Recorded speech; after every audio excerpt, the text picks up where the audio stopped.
Hey ladies and gentlemen, I am back again doing a reaction video. Now this channel's not turning into a reaction channel. I've just had a lot of people message me and I've been told that there is a video I have to watch, so we're going to watch it together. I asked if I should record it. I'll put up a screenshot of Mike and Evelyn. I managed to get them both in one screen capture, so I'll put their comments on. Mike's the one that sent me a whole bunch of Ethiopian opal. He loves different opals, and I see this one's about wood opal. And Evelyn is the one that got me into the wire wrapping, really made me sit down and start doing that. So whenever these two are saying I've got to record something, then I take their word for it because they're probably right. So I was going to watch this video anyway because it's a Pulitzer Opal one, and I was going to do it while having a break from today's carving. But we're just going to do it quickly now before I set the camera up for all of the carving stuff. So let's go ahead and do that now. Actually, I'm just quickly noticing this video down here in the bottom corner as well. Tom's Backyard Workshop. I spent my paycheck on opals from Black Opal Direct. I'll probably have to check that one out as well while I'm at it, but I'll do that after. Today on Pulitzer Opal, we have the top 5 types of opalized wood, which is petrified wood that's turned into opal. This is Australian opalized wood, a very special type of petrified wood because it's made of opal. It's okay to call it opalized wood, but in the opal world, that looks people like it call might be it from wood Lightning opal. Ridge. I thought you'd want to know. But to many of you, this looks just like opal, not wood. So how can we tell that it is wood opal? First of all, the shape is somewhat cylindrical, like a piece of a tree branch. And if we look at the outside at the right angle, we see these shallow grooves or striations, which is actually the wood grain. So this little cylinder of opal is actually called a limb cast. And this term applies to all types of petrified wood, whether it is turned to opal or not. Yeah, so he is right. It's very similar. So if you've got some petrified wood from elsewhere, but it's not been opalized, so it's not opal as the main makeup, then you are looking for the same characteristic things. It just looks very different and much cooler when it's opal because of the color. The color does it blows all other fossilized wood samples out of the water, but you are just looking for those tree-like features. So this one is more, you can also pick where it's come from because of that red ironstone kind of effect. So that's how you know that it's going to be from a Queensland piece, whereas that previous one looked more like it was from Lightning Ridge. And now the top 5 best types of wood opal. All right, at number top 5, we have Indonesian wood opal. Opal was discovered in Indonesia by the Dutch in the 1930s, but was not really mined until the 1970s. Now I smile here because Pulitzer and I email backwards and forwards, and we've been talking a bit about Indonesian wood opal, so I am interested to see what he says about it. I do notice it is ranked at the bottom of the 5, so we'll see. Now, in most parts of the world, wood opal is pretty scarce compared to the amount of regular opal that is found, but in Indonesia, most of the opal is wood opal. The wood opal there is usually in the form of, sticks. They're generally... Yeah, so this is something we were talking about in the quality of wood opal we've both been able to get. He's got probably a lot more of it than me, but yeah, I am seeing the same kind of wood opal. It's hard to get the really good stuff from a trustworthy source, so a lot of the time you do end up with this, it looks like a bit of a charcoaly mess with specks of colour throughout. Black, perhaps because they formed in a volcanic setting. Areas of bright opal appear He is right there, it is formed in a volcanic setting. on the surface. The amount of opal is directly proportional to the price, as it is in many types of opal.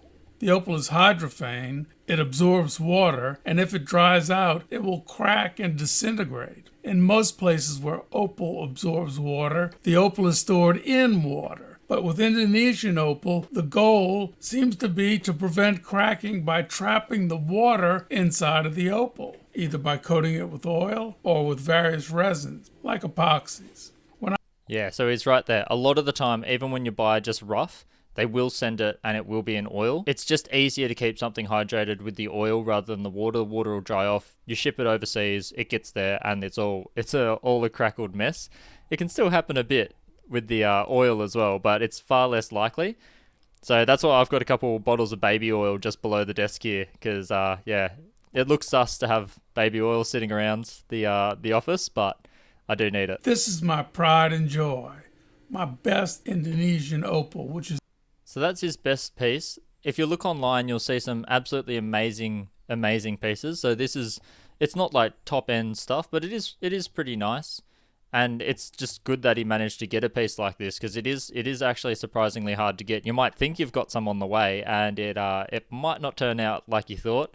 There's a lot of camera tricks as well with black opal like this. You can bump up the contrast and saturation, and it'll look kind of okay as long as you keep your fingers out of the shot a little bit. But yeah, a lot of the time you'll see it in a tray, in a dish. It'll be covered in oil. You might not see that. You might not realize it, but you should assume it. And also the contrast and everything can be bumped up huge without you actually noticing, because there's not a lot in the background. It might just be on a silver pan or something, and it still looks half okay. It's fairly large. It has a pretty fair amount of color too, but it's not nearly as nice as some of the photos of Indonesian opal that you find online. But it's a nice specimen, and See, so like this one here, that photo's been taken, and you can tell that the sharpness has been modified, the contrast has definitely been modified. As soon as you see anything in the background, that's what you want to use. A lot of the time when people are misrepresenting opal, they will focus purely on the opal. They won't look at everything around them. So I've seen ones where people have got grass in the background and the grass looks ridiculous. Here you can see that the hand, look at the shadows and just the fine cracks of the hand. Look at the pale, but whenever there's a slight shadow like here, look at how different the hand is behind it. You can just tell when something feels not very natural in the photo. The human eye is pretty good at seeing something like this and tunnel visioning onto the thing that we're looking for. But just have a wider look and just have a look at the photo just to make sure there's nothing too tricky about it. I would like to thank Paul Cedarway of Cedar Opals. I not only plagiarized his article on opal auctions about Indonesian opal, but he was kind enough to send me some pieces of it, along with other types of wood opal for this video. It's amazing to see Pulitzer getting assistance from someone like that, because if you haven't heard about opal auctions, they run the opal auction site. They've got a lot of people on it, but they do amazing work for the opal community. That's not the only thing they do. That's probably actually the smallest thing they do. If you want to look at a huge fossil donation, that's already been done. I sure hope he doesn't find out, about the plagiarism thing. If you see Paul and he mentions it, tell him that you don't know anything about it. I don't think Paul would mind any kind of plagiarism from the opal auction thing. He is putting it out there as a resource, and he knows people are going to reference it, because he does do some of the best write-ups of a lot of this material that's non-Australian. He's actually really open to opal from all over the world, and he covers all of it incredibly well. I really wish they had like a full-on YouTube channel. It would be a hell of a resource. See, so even when he's grinding here, you can see that that Queensland-style ironstone, the boulder tan, is kicking in already. And Pulitzer's actually not normally much of a fan of the boulder opal from when I've talked to him, though it is my favourite. It's very good to see it on the channel. At number 4, Mexican wood opal. This is a very colorful slice of wood opal from Querétaro, Mexico. I must admit that I have not seen a great deal of Mexican wood opal. So I haven't seen much Mexican wood opal either, and this looks really cool. Like, it's characteristic of the Mexican fire opal. I knew it would be a fire opal based opal. But yeah, it's actually got some trapped petrified wood in there. It's got the nice little fire opal. Almost looks like it's trying to do a bit of a honeycomb pattern. At number 3, we have Ethiopian wood opal. In Ethiopia, most opal forms within bubbles of gas from volcanic activity.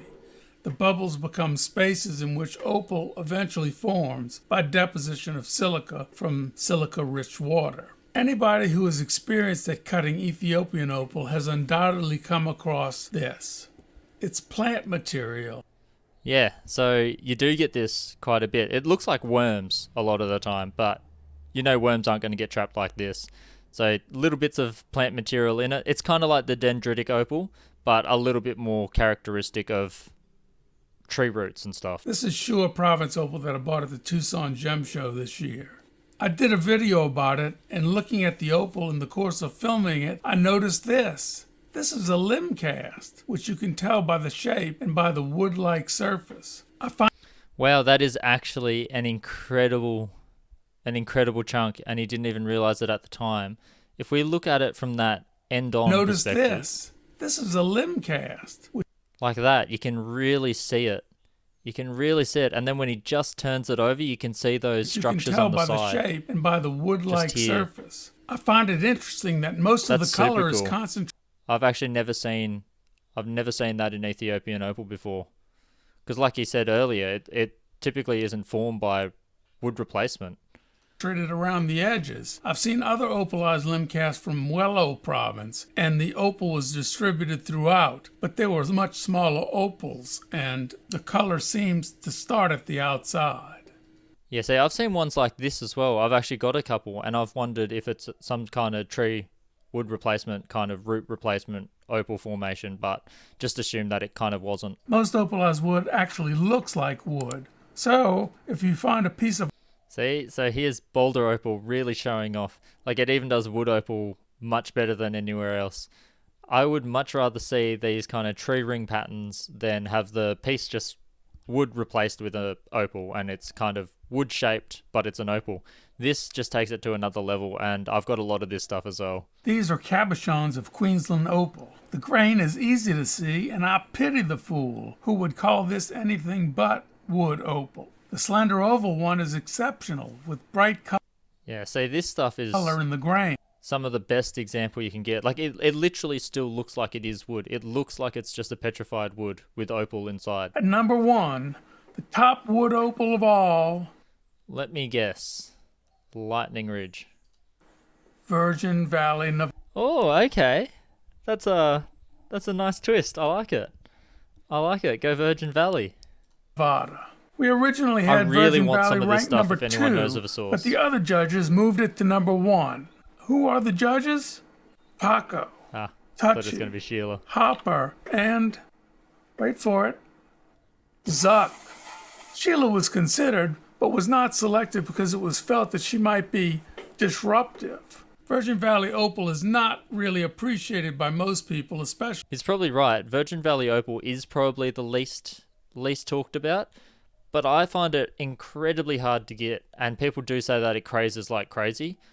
But if anyone knows of a good supplier, then I'm all for it. I literally am planning that I have to go over there and just dig it up myself to find something half decent. Actually opal cutters, but like Indonesian opal, it absorbs water, and the best specimens, gem grade specimens, are usually kept in display containers of water to keep them from disintegrating. Why do opal cutters cut opal? Answer: so that it can be used in jewelry. Opal that has to be in water cannot be used in jewelry. Some of the very best Virgin Valley opal does not need to be stored in water. Conk opal is considered the finest type of opal found in Virgin Valley, and one that you do not need to store in water. This is Mike Hare's chunk of Conk opal. It's very beautiful because of the interesting patterns, but also because the brown background makes the color show up better, like in Lightning Ridge black opal. In Conk, the opal deposits in remnants of tubules that transport water and nutrients in wood. Last question. Does Conk absorb water? Is it hydrophane?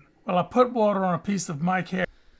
Believe it or not, I have never heard of it referred to as Conk opal before, and now I've got another search term that I'm going to have to hunt on a regular basis, because this stuff looks incredible. Here's Conk, and this is what happened. So Conk is hydrophane, but almost never breaks up when it dries out, making it ideal for jewelry. And this may be the reason the judges decided that Virgin Valley opal is the best wood opal of all. And because of its great beauty and stability, Virgin Valley Conk opal is considered to be among the finest types of opal in the world, right up there with Lightning Ridge black opal and the finest Australian boulder opal. With this stuff here, so he's holding this one and it's wet. The past one, I don't see any water on the gloves. Very nice. Took a And decent polish. to- Imagine wearing this as a pendant. I didn't see him finish the full polish. We saw the wheels, we saw the 3,000, and then I think the last one was the 15,000 or 14,000, I think, Nova wheel. People ask you what it is, and I'm you just tell them it's wondering, 'cause opalized wood. I don't get that good a polish with a 14,000 burr. But this one looks all right, I petrified guess. wood. That's when the I'm just trying to watch that flash go over. You can see that it's always a bit pitted and porous. That's just the boulder opal kicking in. And I reckon an aluminium oxide would get a nicer finish on that. question But it starts. actually looks I suggest pretty good. that you call it petrified Swedish meatballs. I have to say I honestly love this stuff though. This piece is a giveaway, an offcut, and I think you're going to like it. And finally, my best giveaway ever. I'm giving away my entire collection of Indonesian wood opal. Oh, entire collection of Indonesian wood opal. I mean, it doesn't look the best, but trust me, guys, it is actually pretty difficult to get this kind of stuff. So definitely chuck your name in and snag yourself a bargain, because for free it's even better. And I mean, so you look at this and it doesn't look like much, but if you check out the video on my channel, if you just search for Indonesian wood opal, it really is hard to get anything. You can throw a couple $100 at it and you'll end up with pieces that just look like this big one here. These little tiny pockets of color don't look like much, but they are significant, and these are cool pieces. And I'm sure if he breaks up this parcel into a dozen pieces there, then a dozen people will be pretty happy with it. And I might include the big opal branch. But whoever wins it, I will be sending it to you in a jar of mayonnaise so that the opal retains water. Alright, if you're sending it in mayonnaise, bail. Don't enter this one. You don't. Mayo is just a step below baby oil. And now our winners from the Barbie opal video.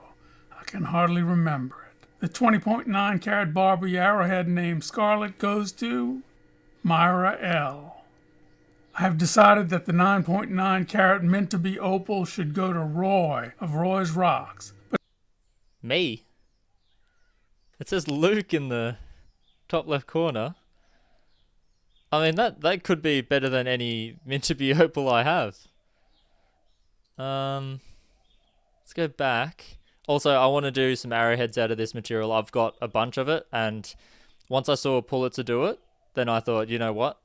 If it's possible, and he can do it, I'm going to give it a crack. I have decided that the 9.9 carat meant to be opal should go to Roy of Roy's Rocks. Holy crap, that is me. There's a little sand spot there. Maybe he just wants me to get rid of that. But there's a problem. I can't find it. I'm sure that I will run across it, and when I do... of course, the one time I get something, it's, you can't find it. But that is, that's an insane stone. And I mean, I would actually do a little bit more work on it and get rid of that little sand spot in the corner there, and the shape of it's fine, and I think it's just that. He showed the back of it for a second there. I mean, it's a little bit potchy on the back, but I wouldn't mess with that at all unless I was certain I could get that gone. That I will run across it, and when I do, I will send it to you, Roy.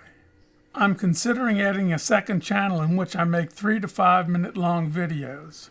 There will be opal videos and videos about... I can't believe it. And Pulitzer's always joking, so I kind of, in the back of my mind, think it is a joke as well, but I think he's actually serious. So, I mean, that's amazing. If he does find it, you will see it on the channel, and I'll give it a little bit of a touch-up and get rid of that sand spot. And also, I would definitely encourage him to make another channel with these short videos, just because I think everyone would like more videos from Pulitzer. He's got this education. I've learnt so much from this one video. Definitely check it out if you haven't already. But I've learnt so much, and yet at the same time, you're always having a laugh and a chuckle to yourself all the way through, because he just chucks in this great dry humor. Well, whatever I want, because it's my channel, right? I wanted to know what you guys think about this. No promises, but your input will influence me, one way or the other. Thanks for watching. Sorry for the very late video, and I will see you next time. Well, alright, that is, I didn't know, I guess it makes sense now why some people are saying congratulations. Check out Pulitzer's latest video, and I'm glad no one spoiled it for me. I did not think... I thought it was just going to be another channel shout out like he did a little while back. But that's cool. That's if he does ever find the stone, you will see it on the channel, but it's not at all what I was expecting, and it's thrown me for a loop. I just recorded the Black Opal Direct rap snuck in at the end of a video there, and you can't top that, but this is pretty close. This is actually pretty close. And yeah, he really doesn't need to do that, but he's sent me all of that napping, that flint knapping stuff, and that's got me straight into that and been fairly successful, and it's a lot of fun. But yeah, I don't know what to say. It's in all the years of viewing Pulitzer, and I've never won. Now I'm suddenly getting what looks to be one of his best giveaways ever. So that's huge. That's incredible. If you haven't checked out Pulitzer already, you can see here he's got 62,000 subscribers, which is a lot more than me. I'm sure this video has a lot of thumbs up, but I'm on a what do you call this? It's like an incognito browser kind of thing. So it's not my actual YouTube account, which is why I can see it's not subscribed and it's asking me to sign in. His is a great channel, much better than mine, and just as educational. And he looks at a lot of different things. So it's not just one style of opal. He will cover literally everything. And he's just great. He's just a great all-round guy. And now I'm going to change tracks and go for this other little video down here and see what that's like, because I'd be interested to see what a paycheck on opals from Black Opal Direct is like. So you'll see that video here, but it won't be for a while. I'll record it now, but release it way later because I got other videos in the pipeline. I'm back at it, and we're coming back strong. Catch you guys later.